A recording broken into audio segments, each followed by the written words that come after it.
Assalamualaikum warahmatullahi wabarakatuh. Kali ini kita kedatangan seorang tamu. Kita langsung sambut saja sambil kita berkenalan dengan beliau. Assalamualaikum warahmatullahi wabarakatuh. Waalaikumsalam warahmatullahi wabarakatuh, Mas Sigit. Jadi gini, kita itu pengen tahu ya, sebenarnya apa ini alasan utama Mas Junadi meninggalkan Islam Jamaah?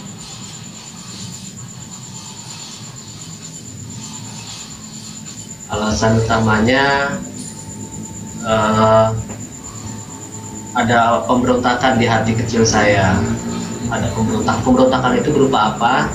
Ada di satu titik saya tidak setuju kalau di luar jamaah kami ini atau Islam Jamaah dicap kafir. Memangnya gini. Hati.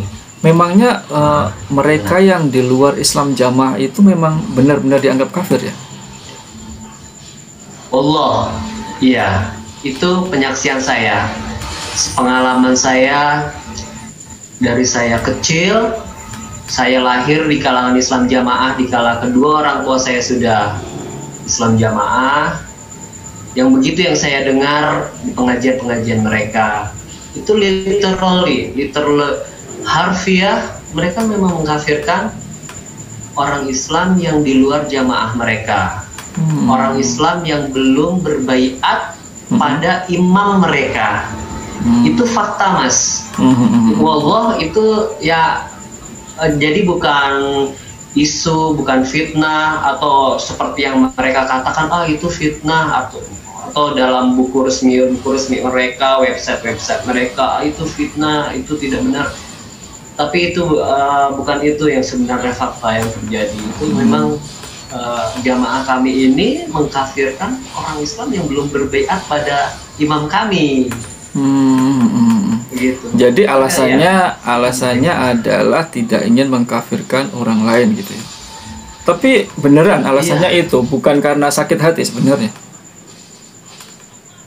Bukan, saya bisa dikatakan misal saya tuh di kalangan Islam Jamaah itu berasal dari keluarga yang ditokohkan. Keluarga besar saya imam-imam daerah. Wak saya imam daerah Bandung. Ayah saya daerah Jakarta Selatan. Paman-paman saya imam desa. Di lingkungan saya Jakarta Selatan pun saya ibaratnya ditokohkan. Nggak ada sakit hatinya, saya ditokohkan, saya berasal dari keluarga yang diulamakan. Begitu. Bahkan saya diberi dakwaan ya seperti di organisasi, diberi dakwaan mengurus remaja, muda-mudi. Jadi ketika saya perlu dakwaan juga, saya udah punya dakwaan, bahkan banyak sekali dakwaan saya. Jadi bukan katanya orang yang karena keluar dari jamaah ini, bukan juga karena misalkan saya melamar wanita, tolak, sakit hati, atau saya punya atau saya punya ambisi ingin jadi pengurus. Itu yang distigmakan di jamaah kami. Jadi yang keluar dari jamaah kami distigmakan seperti itu, entah itu sakit hati, dendam, ada kepentingan pribadi yang kandas. Saya nggak punya itu semua. Saya merasa ghina, bukan kaya dalam arti bukan kaya benda. Saya merasa cukup, segalanya cukup, nggak ada yang disakit hatikan, nggak ada. Saya nggak berambisi pada jabatan tertentu. Kalau secara pragmatis, ya nggak ada untungnya. Mendakwa itu nggak ada untungnya, digaji juga enggak. Ya kan? Capek, iya, nggak ada untungnya. Secara pragmatikal itu nggak ada untungnya. Tapi kalau bisa saya nggak punya dakwaan deh. Tapi kan jadi sebenarnya karena konon yang saya dengar itu kalau di dalam jamaah itu diramut gitu ya, dari cabai rawitnya diramut, remajanya diramut, kemudian ketika mau menikah juga diramut, bahkan sampai meninggal pun diramut. Kira-kira apa tidak sayang gitu kehilangan kenyamanan yang seperti itu ketika antum memilih memutuskan untuk meninggalkan jamaah ini? Kalau soal dirambut, ya memang di sana ada perambutan sebagaimana jamaah-jamaah Islam lainnya juga merambut jamaahnya. Jadi soal perambutan itu bagi saya, pandangan saya itu tidak dimonopoli oleh jamaah ini. Gitu. Memang saya terus terang saya ada di comfort zone. Ketika saya keluar bukan dalam keadaan saya dikejar hutang atau sedih hati, enggak, saya ada di titik comfort zone malah. Saya merasa nyaman di situ. Tapi saya kembali ke prinsip, saya harus mendahulukan ghirah agama, kecemburuan agama. Ketika agama diselewengkan, saya harus mengedepankan itu. Jadi memang banyak yang saya korbankan, seperti saya udah kehilangan mungkin sahabat-sahabat dekat yang sudah menjauhi saya. Tapi kehilangan comfort zone sebenarnya itu bagi saya cuma ilusi gitu, ilusi doktrin. Ketika saya keluar, hidup saya baik-baik aja. Alhamdulillah ya. Alhamdulillah. Saya Tapi sebenarnya ada nggak sih dikit aja gitu penyesalan gitu, penyesalan bahwa kenapa ya saya ketika memutuskan untuk keluar kemudian tiba-tiba saya dijauhi mungkin oleh keluarga, mungkin oleh orang-orang terdekat, orang-orang yang dulu sangat erat hubungannya dengan Mas Junadi itu. Kira-kira ada nggak sebenarnya penyesalan gitu sampai memilih keputusan atau mengambil keputusan yang seperti itu? Alhamdulillah enggak ya. Pertama, saya punya nuclear family atau keluarga inti yang nggak mempermasalahkan. Memang sempat awal-awalnya menyayangkan, aduh, keluar dari jamaah mal, ini ibu saya sedih. Tetapi seiring dengan waktu berjalan, baik-baik saja. Keluarga inti saya, ayah, ibu, kakak adik kandung, nggak masalah, gitu. Di situ saya, jadi selama saya nggak kehilangan keluarga, ayah saya no problem gitu ya, kehilangan persahabatan, teman-teman lama gitu. Saya punya istri, anak-anak gitu, nggak menyesal. Dan ternyata pun dunia nggak sekecil daun kelor gitu. Alhamdulillah nggak ada penyesalan. Bahkan saya mendapatkan banyak pengalaman baru. Pengalaman baru itu ternyata dunia nggak sesempit tempurung yang sejauh ini yang saya tinggali. Ketika tempurung itu terbuka, saya keluar dari tempurung, saya lebih merasa dunia lebih luas. Saya lebih merasa bersaudara dengan orang Islam lain yang selama itu sensasi itu nggak saya miliki. Ketika saya meninggalkan jamaah ini, takfiri ini, saya merasa dunia lebih luas. Saya bisa leluasa sholat berjamaah di mana aja, di masjid kaum muslimin. Saya bisa baca literatur agama yang notabene itu di jamaah ini tuh dilarang keras untuk baca buku di luar jamaah mereka. Memangnya di dalam ilmu pengetahuan terbuka. Memangnya di dalam jamaah itu benar-benar dilarang gitu ya, kita membaca buku, kita membaca atau berguru atau mengaji di luar kelompok mereka, itu benar-benar dilarang ya?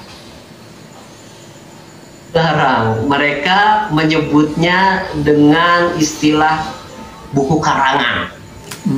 Stigmanya negatif. Jadi pokoknya semua buku-buku agama yang bukan terbitan mereka itu dipukul rata buku karangan.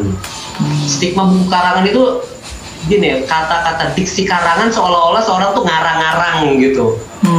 Padahal buku karangan itu adalah buku yang sifatnya ilmiah, bukan nggak ngarang liar, tapi bersandarkan Quran was sunnah juga, dengan disiplin keilmiahan yang bagus juga, sistem sanad yang bagus juga, sistem referensial yang bagus juga. Nah, ketika saya keluar dari jamaah itu, alhamdulillah saya merasa keran ilmu pengetahuan terbuka luas. Apalagi sekarang alhamdulillah kita hidup di media yang semuanya seolah dimudahkan oleh Allah untuk mencari ilmu pengetahuan. Elektronik, buku, e-book banyak, YouTube bisa diakses. Mm-mm. Rekaman-rekaman ceramah tinggal pilih. Mm-mm. Kajian taklim yang misalkan face to face gitu, banyak, tinggal pilih. Gitu. Jadi itu yang saya rasa. Jadi mereka melarang jamaahnya untuk baca-baca referensi yang bukan dari kitab mereka. Gitu. Iya. Terus mungkin ya, saya punya teori. Kalau teori saya begini, ini seperti saya analogikan ketika zaman kolonial penjajahan Belanda. Setiap elit yang ingin menguasai objek kekuasaannya, itu pasti menginginkan nggak mau yang dikuasai itu terbuka wawasannya. Dia dibiarkan cupet, dia dibiarkan picik, dia dibiarkan terus-menerus di dalam tempurungnya. Itu jadi ini semacam ada teori kendali sosial. Jadi pelarangan ini sebenarnya arahnya ke sana, supaya indoktrinasi bisa terus berjalan. Mad'u yang jamaahnya itu jadi mudah dikontrol. Teori saya seperti itu sebenarnya. Mereka sih menarasikannya ke jamaahnya, di luar jamaah itu nggak mangkul, ilmunya nggak sah. Narasinya narasi baik. Nggak mangkul, seolah-olah referensi dari luar itu nggak berilmu, sedemikian negatif. Itunya citranya. Begitu. Terus kalau memang seperti itu ya, ini kan agak kontradiksi dengan jargon-jargon yang mereka kembangkan gitu, karena selama ini pengetahuan saya mereka itu tujuannya murni masuk surga gitu, murni masuk neraka gitu, mengerjakan agama dengan murni, kira-kira bersih dari bid'ah, syirik, khurafat, tahayul gitu. Nah itu kok beda gitu dengan yang Mas Yuda disampaikan. Itu bagaimana Mas?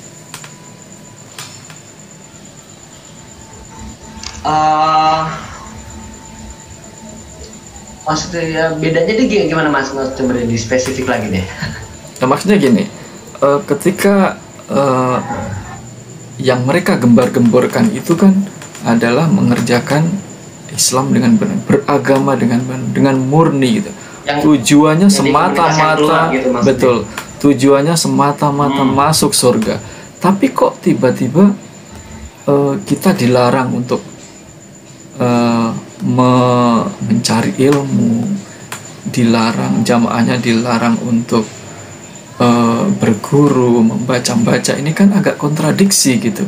Jadi apakah menurut mereka itu masuk surga itu akan gagal gitu kalau mereka itu membaca buku karangan luar yang di luar yang mereka kajikan gitu? Iya, jadi kalau tadi Mas Sigit bilang akan gagal, bisa saya katakan demikian. Mereka punya analogi begini. Mencari ilmu harus dengan mangkul. Kalau tidak mangkul, itu seperti ilmunya itu mencuri walaupun kamu benar amalannya. Begitu. Jadi meskipun kalau kamu nggak mangkul dengan jamaahku, nggak mencari ilmu dari jamaahku, walaupun kamu benar, amal ibadah tetap ditolak sama Allah. Gitu ya. Mereka. Jadi memang apa ya? Atau barangkali apakah mungkin ada motif-motif lain sebenarnya? Apakah itu sekedar mungkin kamuflase, atau memang menurut mereka sebenarnya surga itu memang ya begitulah cara mencapainya gitu, atau bagaimana sebenarnya tentang hal ini Mas? Ya kalau memang begini, kalau soal kamuflase di jamaah saya ini punya dua standar antara komunikasi ke dalam dengan komunikasi keluar. Jadi apa yang dikomunikasikan keluar ke jamaah kami itu tidak fakta di dalam jamaah itu kami menyebutnya ini dengan fatona bitona luhur. Gitu. Jadi motifnya mungkin ya, menurut saya itu motifnya menurut saya ini sih penguasaan massa ya, dengan nanti yang ujung-ujungnya ketaatan mutlak ketika seseorang sudah di jamaah inilah aku masuk surga, jalan tunggal masuk surga, selamat dari neraka. Ketika itu sudah masuk ke benak kita, membalung sungsum, menjadi mendarah daging dalam pikiran kita.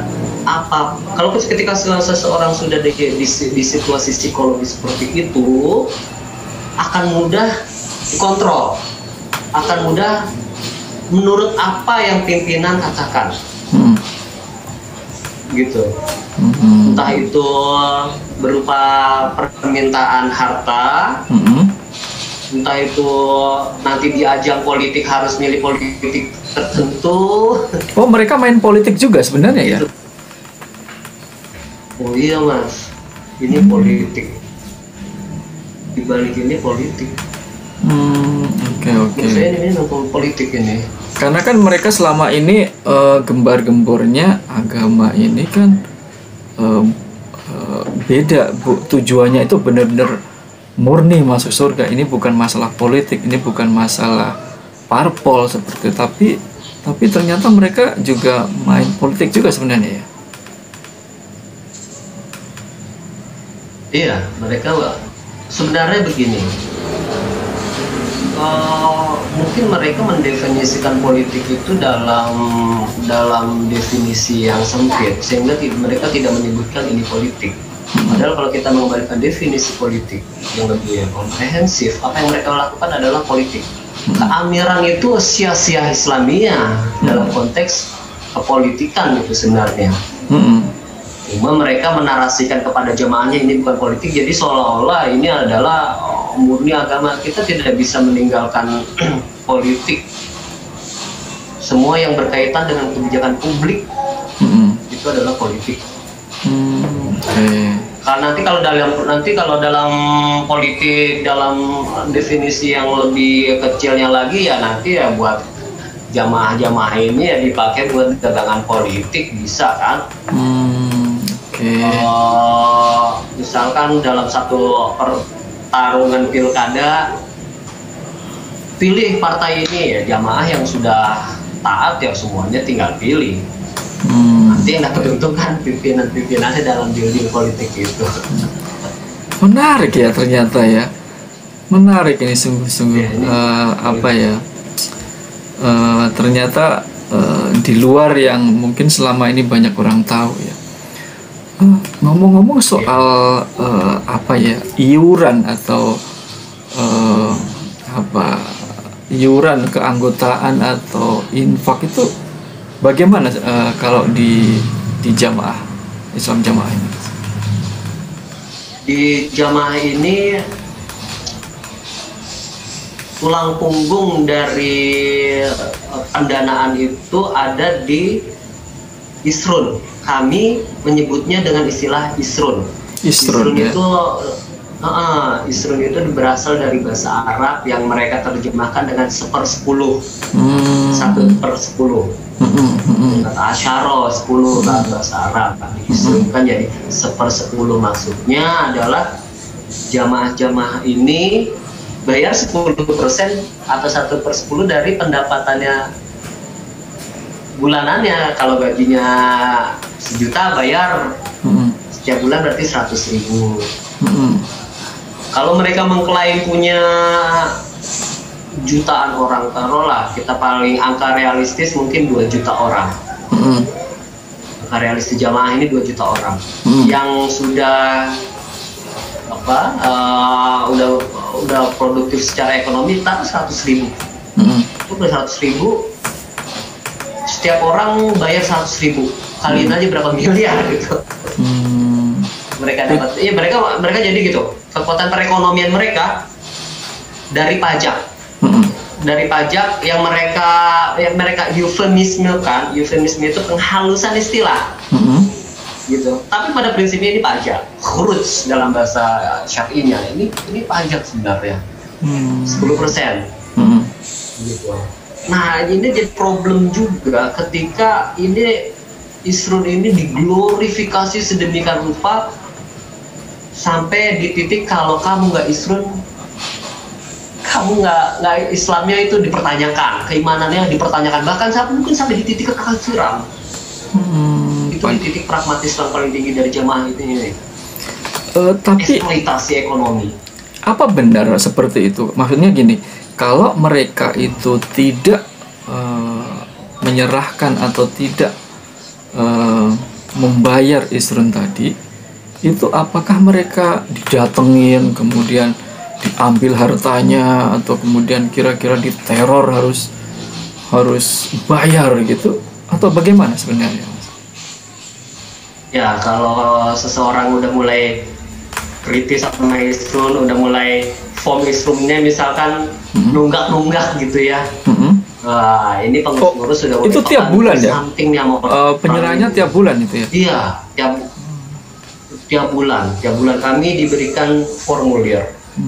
Formulir, ada belangkonya. Kayak belangko SPP dong ya? Seperti itu ya, seperti SPP sekolah. Nanti ada buat ke pusat 10%.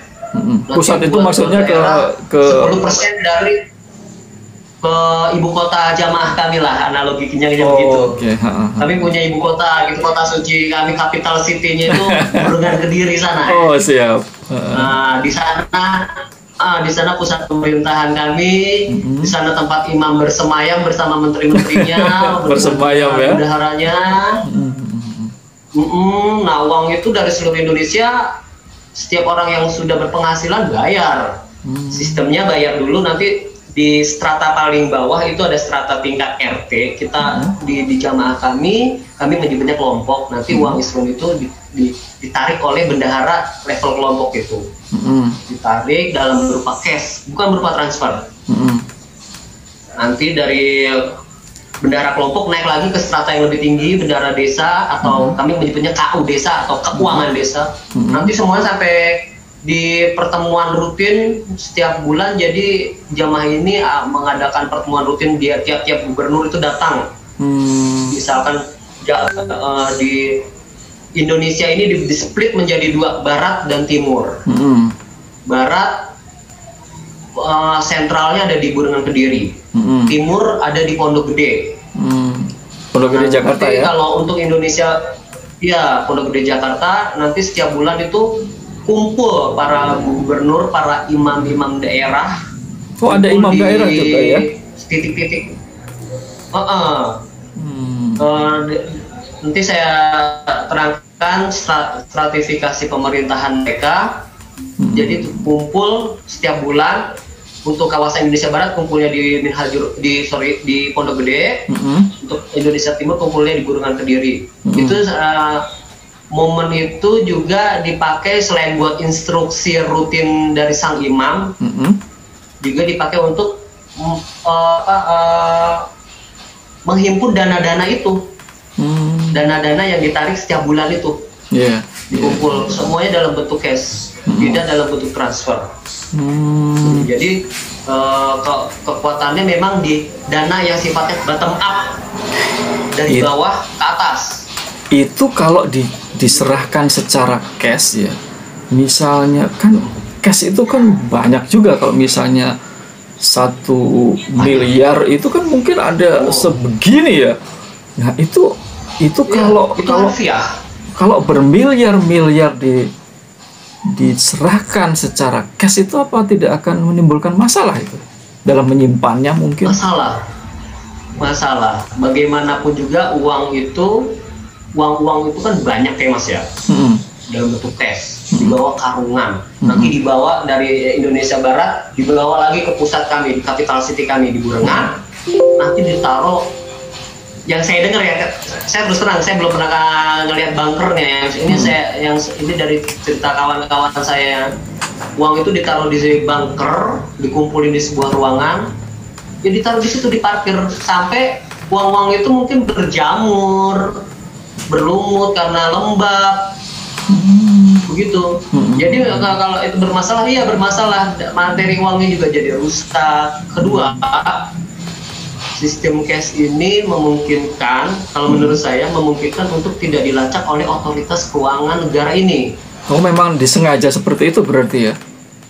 Iya, itu strateginya seperti itu. Jadi kalau misalkan sistem transfer ini bisa terlacak oleh otoritas keuangan kita, oleh Kemenku, mungkin Kementerian Keuangan, OJK, ya seperti itulah. Otoritas jasa keuangan, mereka akan curiga kenapa setiap bulan uang mengalir ke satu titik tertentu. Nah, untuk menghilangkan jejak ini, mereka menggunakan cash, harus cash. Terutama untuk yang isrun ya, yang dana masif itu. Oke. Nah, mereka sih nah sejauh ini masalahnya juga uang ini selalu tertutup, tidak teraudit. Oh, tidak ada audit internal gitu per tiap tahun gitu, diaudit untuk memenuhi tingkat kepercayaan jamaahnya biar ada gitu, tidak ada laporan sama sekali gitu? Nggak ada. Itu benar-benar tertutup. Jadi ketertutupan ini membuat potensi penyelewengan dana umat atas nama agama, gitu. Jadi tidak pernah diaudit, dan kami bahkan didoktrin bahwa uang-uang yang terkumpul ini itu adalah milik imam, gitu. Jadi dan jamaahnya tidak bisa bertanya-tanya tentang penggunaannya, begitu ya? Iya, karena juga posisi imam juga sangat sakral di mata dan batin kami, orang yang suci, orang yang mensahkan keislaman kami, seolah-olah adalah kekurangan ajaran, berani-beraninya tidak percaya sama Bapak Imam. Itu ya, menurut saya itu yang psikologis dalam jamaah kami. Itu karena posisi imam yang sedemikian sakral, jadi kami merasa tabu untuk suuzon, seperti ya udah kita akhirnya suuzon aja lah, ini jamaah banyak kebutuhannya, banyak keperluannya. Tapi jangan-jangan memang sebenarnya uang itu dibagikan ke jamaahnya tanpa sepengetahuan jamaah, meskipun tidak dilaporkan, mungkin ya ini mungkin juga dikasih untuk sebagai bansos mungkin, atau sebagai bantuan-bantuan yang lainnya. Jadi sebenarnya uang itu mungkin tidak dikuasai, mungkin untuk bangun masjid, untuk bangun pondok, untuk bangun apalah begitu. Jangan-jangan memang seperti itu gitu. Memang itu nggak saya pungkiri. Setiap jamaah itu pasti punya keperluan. Setiap ormas pasti semua punya keperluan. Termasuk jamaah saya ini, itu nggak saya pungkiri. Tapi saya ada teori begini. Kalau kamu mengambil 5, pakai 2 yang buat kepake, 3-nya digelapkan. Orang akan melihat 2-nya ini seolah-olah terpakai. Nah, ini karena ketertutupan ini, kalau menurut saya secara hukum keuangan akuntansi adalah lazim kalau kita curiga. Kalau kita kebalikan dengan hukum-hukum akuntansi keuangan seperti itu, ketertutupan ini kan wajar untuk menimbulkan pertanyaan. Dan ini bertahun-tahun nggak ada keterbukaan, tertutup, benar-benar tertutup. Begitu. Kalau dipakai pembangunan pesantren-pesantren memang dipakai buat beli kendaraan operasional, untuk transportasi, itu memang ada. Cuma kita nggak tahu nih, misalkan dari 10 miliar yang sudah didapat, bisa aja kan untuk narasinya dipakai 3, 7 gelap, kan kita melihatnya 3-nya ini akhirnya. Kalau ada dia menuding, wah kamu suuzon, itu bukan suuzon kalau menurut saya, logis itu ya, ada pertanyaan seperti ini, karena ketertutupan itu. Jadi ini supaya nggak terjadi penzoliman massal ya, menurut saya. Bagaimanapun juga ini kan dana umat yang harus dikelola dengan baik. Kalau saya nggak masalah ya, kalau mereka memang ridho ngasih ke amirnya selama memang ada keterbukaan kalau menurut saya. Jadi jamaahnya nggak dizolimi, nggak ada penzoliman massal dan dana-dana masyarakat. Jadi ketertutupan ini bisa jadi sebenarnya ujung-ujungnya ya udah jamaah ini eksploitasi ekonomi itu yang tertingginya itu kalau menurut saya. Jadi jamaah didoktrin, jamaah kami satu-satunya jalan tunggal masuk surga. Pokoknya konsep diri jamaah ini dilambungkan setinggi-tingginya. Kami ini dijamin masuk surga, di luar neraka. Kami ini gurunya jagat. Gurunya jagat itu maksudnya gimana dong? Kalau bahasa sebenarnya semboyan dadio gurunya jagat. Jadilah gurunya alam semesta. Oh, jadi jamaah jamaah Islam jamaah ini ingin menjadi atau mengklaim sebagai gurunya seluruh dunia begitu ya? Ya, seperti itu. Kalau secara bahasa seperti itu. Itu kan membuat siapapun yang dipuji seperti itu pasti ada self konsepnya melambung tinggi gitu kan. Dipuji seperti itu yang mengakibatkan dia betah dalam jamaah ini. Karena self konsepnya psikologisnya dilambungkan seperti itu, bahwa kamu ini ahli surga, kamu ini gurunya jagat. Seperti itu. Ini elit mereka ngerti psychological engineering ya. Gitu. Terus sebenarnya dengan klaim yang sangat luar biasa seperti itu, sebenarnya pernah nggak sih ada semacam dialog, ada semacam mereka itu menyampaikan ajaran mereka dengan terbuka gitu ke seluruh masyarakat. Kan kalau mereka terbuka menyampaikan ajarannya itu berarti kan jamaah ini akan menjadi semakin besar gitu, dan otomatis itu juga akan bagus dampaknya bagi mereka. Itu pernah nggak ada semacam dakwah terbuka, kemudian dialog terbuka gitu, pernah ada nggak, Mas? Nggak pernah ada. Semua ajaran internal hanya buat intern. Ketika jamaah ini harus berkomunikasi dengan pihak luar, misalkan MUI, DEPA, atau government, mereka akan mengkomunikasikan yang baik-baik aja. Enggak, kami nggak mengafirkan, enggak, kami nggak punya imam yang dibaiat, enggak. Jadi mereka sangat merahasiakan ajaran ini jadi khusus untuk intern. Saya punya hipotesa lagi, bahwasanya ketertutupan ini juga sebenarnya bermanfaat untuk melindungi dari kritik sosial, dari pengawasan sosial. Coba deh kalau kita berani di luar, misalkan mereka punya doktrin la Islam illa bil jamaah wala jamaah illa bil ta'ah, yang seperti itu dikomunikasikan keluar secara gamblang, tidak jamaah kafir, tidak jamaah tidak se-Islam. Apa yang terjadi? Feedback dari masyarakat perlawanan. Mereka tahu ajaran mereka kontroversi. Terutama saya nggak menyalahkan ini ya jamaahnya, bagi saya mereka awam. Ini ada intelektual yang di tingkat elit yang memainkan seperti ini. Jadi sengaja ditutup untuk menghindari kontroversi di tengah masyarakat. Kalau kontroversi ini kayak kotak Pandora, once kotak Pandora ini kebuka, keluar semuanya.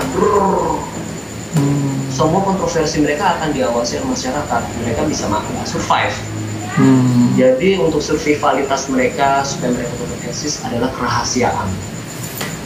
Tapi jadi, kalau mereka merahasiakan, ya silakan dilanjut. Menurut saya jadi antitesa dari kerahasiaan adalah pengungkapan. Jadi untuk mendakwah pada mereka harus diungkap, karena tokoh guru survivalitas mereka adalah kerahasiaan. Kerahasiaan itu harus dilawan dengan lawannya, yaitu keterungkap. Jadi harus diungkap. Nah, keterbukaan, dan ini hanya bisa dilakukan oleh mantan-mantan jamaahnya. Keterungkapan ini. Ya, mungkin karena keterungkapan itu bagus untuk kontrol sosial.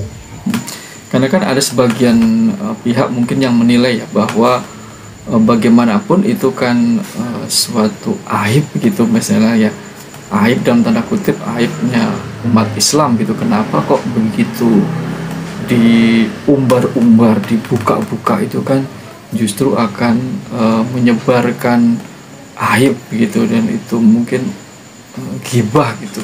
Kalau misalnya ada yang bilang seperti itu, bagaimana Mas? Yang sebenarnya dalam Islam sendiri nggak ada yang diaibkan ya menurut saya.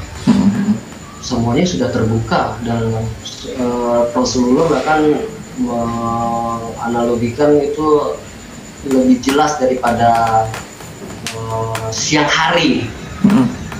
Terangnya siang hari, agama Islam itu seperti itu. Nggak ada sistem taqiyah, tonah seperti itu. Jadi menurut saya bitonah itu apa? Maksudnya bitonah itu bagaimana, Mas? Oh, bitonah itu jadi gini, Mas. Kalau saya ambil analogi Syiah mungkin Syiah karena lebih dikenal ya, sudah dikenal oleh umat Islam umumnya. Mereka punya strategi atau akidah taqiyah. Seperti itulah taqiyah. Jadi kami diedukasi oleh pemimpin kami untuk tidak mengkomunikasikan keluar apa yang dirahasiakan dalam jamaah kami. Jadi tertutup semua gitu ya? Apa yang dirahasiakan tutup. Jadi bahkan ini jadi pious lying. Pious lying itu kebohongan yang soleh, seolah-olah seperti itu. Jadi kebohongan itu disolehkan. Kebohongan itu jadi ibadah. Jadi kebohongan jadi culture, karakter jamaah kami, di mana kami melakukan kebodohan itu dalam rangka ibadah. Jadi sudah di titik ironi seperti itu. Karena memang menjaga kerahasiaan jamaah kami itu doktrin utama. Jadi mungkin semacam mungkin kalau saya sih jatuhnya itu jadi semacam kayak sekte gitu ya, terbuka tertutup dari lingkungan sekitarnya, mengasingkan diri di kotak mereka sendiri, di tempurung mereka sendiri, begitu Mas ya?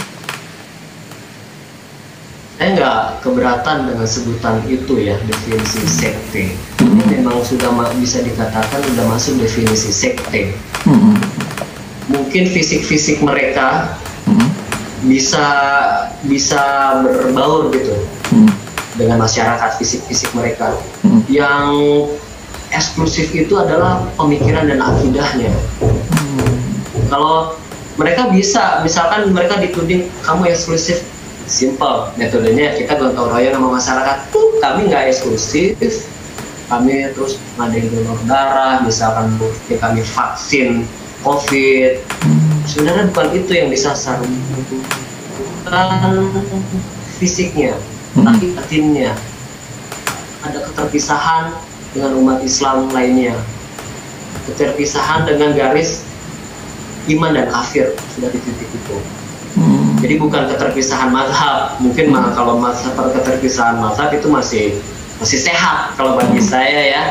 Kamu pakai perspektif Syafi'i, ya sok. Pakai perspektif Malik, ya boleh, itu sesuatu yang lazim, perbedaan-perbedaan di titik furu. Tapi kalau ini bagi saya udah bukan furu, tapi udah di akidah. Saya Islam, kamu kafir, sudah di titik itu. Di situ yang kita udah nggak bisa mentolerir lagi ini sebuah perbedaan khilafiyah lagi. Tapi udah akidah yang mungkin sebagian mantan jadi merasa bertanggung jawab secara sosial untuk mengcounter ini. Baik. Menarik sekali rupanya ya ini jamaah yang satu ini. Dan konon kananya pemerintah ini reaksinya dengan jamaah ini bagaimana sih? Artinya mereka benar-benar tahu tidak dengan keberadaan mereka yang mungkin menimbulkan konflik-konflik sosial di masyarakat yang bisa membahayakan stabilitas negara. Itu sebenarnya pemerintah sendiri bagaimana terkait hal ini?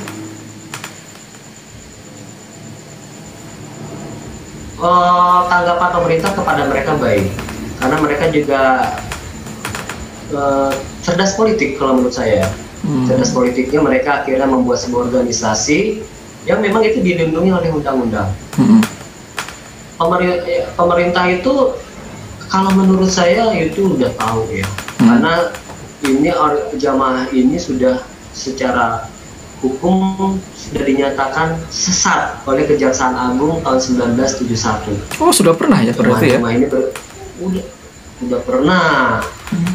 Kejaksaan Agung sudah mengeluarkan surat keputusannya bahwa jamaah ini sesat dan tidak boleh berkembang di seluruh wilayah Indonesia apapun namanya. Ada statement itu di keputusan Kejaksaan Agung 1971. Tapi realitanya mereka masih eksis sampai sekarang. Masih eksis. Pemerintah menurut saya selama nggak menimbulkan konflik dalam masyarakat, pemerintah mungkin membiarkan saja. Selama mereka tidak mengeluarkan statement yang berbau subversif, berbau anti Pancasila, begitu ya, mereka biarkan aja. Ada pembiaran seperti itu. Yang penting nggak rese, secara sosial tuh nggak rese. Jadi mereka ya nggak apa-apa. Pemerintah jangankan sekte yang bermasalah secara Islam, orang Kristen pun nggak apa-apa. Yang udah benar-benar di luar Islam pun nggak apa-apa. Jadi ini sebenarnya kalau masalah negara, tapi ini permasalahan dalam umat Islam. Kalau kita melihat ini negara, ya memang dia punya hak selama nggak rese secara sosial, secara politik. Jadi pemerintah sih sejauh ini membiarkan jamaah ini. Tapi saya melihat walaupun jamaah ini bersifat kooperatif terhadap pemerintah, ya jamaah ini sadar diri kami masih kecil. Kalau kami kontroversi dikit gampang dijitaknya. Tapi doktrin takfiri ini menurut saya seperti api dalam sekam. Mereka itu punya sifat agama misi, agama yang sifatnya ekspansif. Maksudnya apa? Mereka bermisi agar jumlah jamaahnya ini berkembang, begitu. Nanti ini kalau ajaran ini tetap dibiarkan, ini berpotensi kalau menurut saya, apalagi dengan doktrin takfirinya, mungkin nanti bisa ke arah yang justru membahayakan negara, seperti menghalalkan darah. Potensi itu ada kalau menurut saya, walaupun belum sampai ke sana benar ya, tapi potensi itu ada menurut saya. Jadi pemerintah menurut saya ya sudah bermain elegan menurut saya ya, tapi tetap harus mengawasi.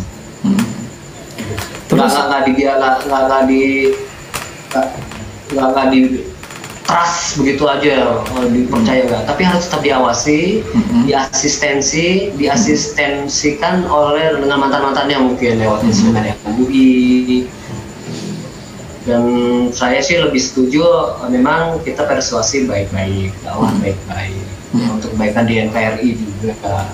Insya Allah dakwah persuasif itu lebih efektif kalau menurut saya. Tapi di luar yang tadi ancaman yang bisa saja sewaktu-waktu mungkin muncul ya, apalagi nanti apabila diguyur oleh pihak-pihak yang mengetahui persis bahwa mereka punya ideologi takfiri yang dengan mudah akan direkrut untuk mengembangkan misi-misi mereka, meneruskan ide-ide mereka. Di luar itu, apakah dalam saat ini di luar itu ada konflik-konflik di antara masyarakat akibat dari doktrin takfir yang mereka miliki saat ini? Kalau konflik dengan masyarakat enggak ya. Mereka punya doktrin semboyan Fatona Bitona Budi Luhur. Jadi mereka tetap akidahnya memang takfiri, cuma mereka tetap mengembangkan image making dalam public relation. Itu ada Islam image making untuk membuat image yang baik, citra yang baik itu dengan berbuat baik terhadap. Memang ada beberapa konflik di beberapa daerah, tapi itu minor kalau menurut saya ya. Justru konflik yang sering terjadi adalah konflik dengan mantan jamaahnya sendiri. Gitu. Kalau dengan jamaah orang luar mereka nggak saya dengar ya. Memang terdengar ada beberapa persekusi, tapi itu minor menurut saya. Mereka memainkan teknik sosialisasi yang bagus, walaupun untuk Fatona Bitona Budi Luhur. Tapi konflik masyarakat yang terjadi justru dengan mantannya sendiri. Karena gimana ya, mantannya itu dicap murtad. Jadi perdebatan yang terjadi ini justru terjadi dengan mantannya sendiri, sampai mantan itu mengalami persekusi, ancaman pembunuhan, pengusiran, perceraian, hak-hak yang tidak dipenuhi. Contoh hak-hak yang dipenuhi misalnya hak waris seorang anak yang keluar dari jamaah mereka, di mana misalkan bapak ibunya sudah ada jamaah ini, tiba-tiba keluar dari jamaah ini dicap murtad, hak warisnya pun akhirnya ditutup, nggak dikasih seperti itu. Jadi konflik sosial ini so far masih terjadi di antara mereka dan mantannya. Enggak. Saya kembalikan ke istilah awal saya. Ini tetap seperti api dalam sekam yang apabila tidak kita antisipasi sejak awal, ini bisa tiba-tiba bakar. Jadi kita tidak mau sampai di titik semua begitu terlambat. Jadi sedari awal kita terus counter dengan antisipasi ya, dengan dakwah itu. Baik. Jadi tadi kalau saya simpulkan, mungkin kata kuncinya adalah ketertutupan mereka itu harus dilawan dengan pengungkapan, seperti itu ya. Betul. Jadi kayak begini loh, saya mengambil analogi kenapa Nabi Musa bisa menjatuhkan tongkatnya menjadi ular. Nah, karena tren waktu itu adalah ilmu magic. Di kerajaan Mesir itu yang terkenal ilmu magic. Bagaimana Fir'aun punya pasukan penyihir yang bisa merubah tali menjadi ular-ular kecil. Musa punya satu tongkat dijatuhkan menjadi ular besar, yang itu bukan ilusi, ular benar. Makan. Kenapa Nabi Isa bisa menghidupkan orang mati, bisa menyembuhkan orang buta? Kenapa? Karena itu adalah antitesa dari zamannya yang memang ilmu ketabiban, Helenisme di Yerusalem, Judea itu sedang berkembang, ilmu kedokteran itu. Saya mengambil pelajaran dari itu. Jadi kenapa Al-Quran, mukjizat Nabi Muhammad adalah Al-Quran, di mana punya nilai estetika kebahasaan yang sangat bagus, dari rima yang bagus. Karena Nabi Muhammad memang mengalami masyarakat yang mengapresiasi puisi, sastra. Mereka mungkin umum, tapi mereka punya cita rasa puisi yang bagus, punya cita rasa kebahasaan yang bagus. Adalah Quran. Jadi kita harus melawan dakwah itu dengan Maduki ini punya modusnya apa? Kalau jadi dilawan dengan antitesanya. Saya berpendapat kalau mereka ujung tombak mereka adalah ketertutupan, maka lawannya adalah keterungkapan.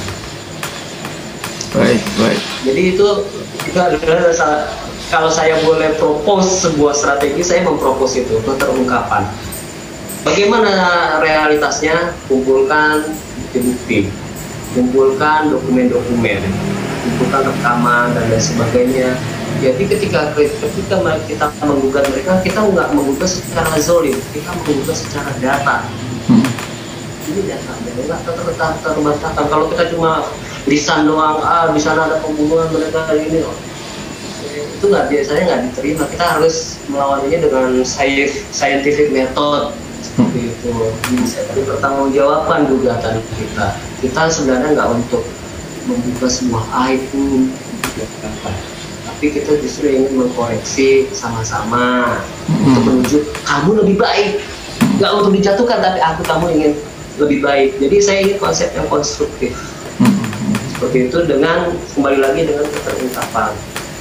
Model kita mengcounter mereka adalah keterungkapan dengan fakta, dengan data dan kejujuran yang objektif.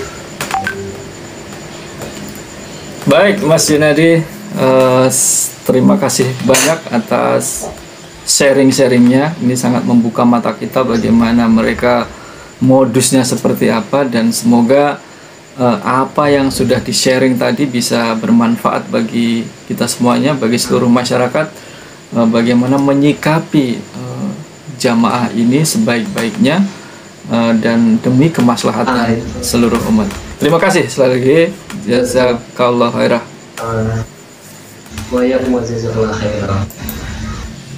Demikian tadi bincang-bincang kita dengan Mas Junadi. Semoga membawa kebaikan buat kita semuanya. Assalamualaikum warahmatullahi wabarakatuh.